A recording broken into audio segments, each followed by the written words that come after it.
you really don't have a lot of choices because it takes what it takes. You have to do what you have to do to be successful. So you have to make the choices and decisions to have the discipline and the focus to the process of what you need to do to accomplish your goals.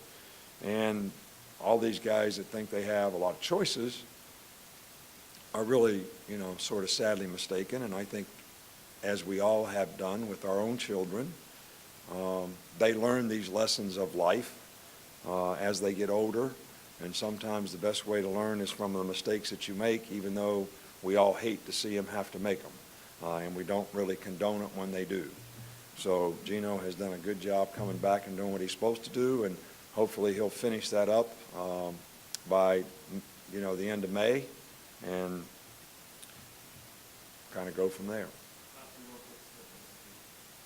Yeah, I know you talked about wanting to see more consistency out of the quarterbacks, but how do they all look in terms of leading the huddles and leading the team when you're here? Well, I think that all the guys have done a pretty good job of that. I think it's more natural for some than the others. I think all these guys at some point in time have shown they have the capability of doing it. I think the issue is who can do it with the most consistency.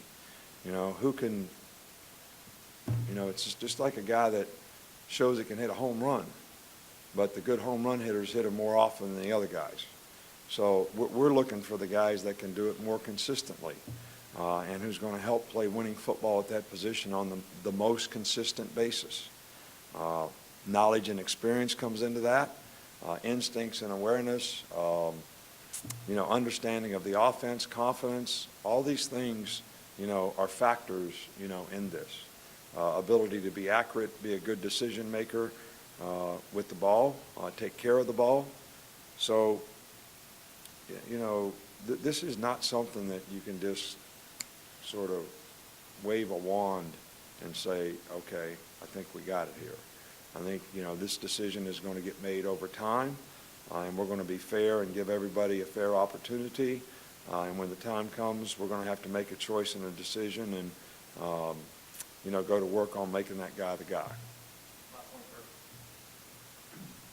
Coach, you mentioned Eddie moving from corner to safety in that experimenting.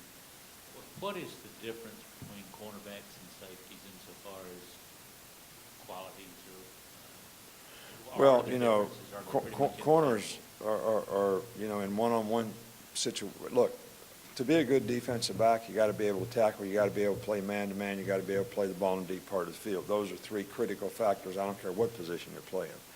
All right, but a corner is going to be in a lot more one-on-one situations than a safety.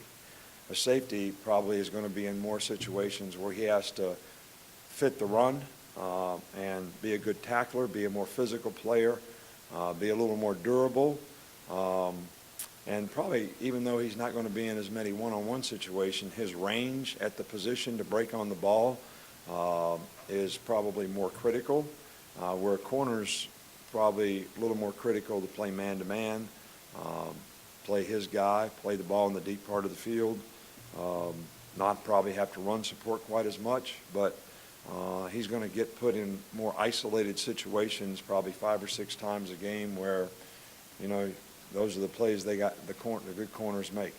And so, safeties are a little bigger. They don't have to be quite as fast with long speed.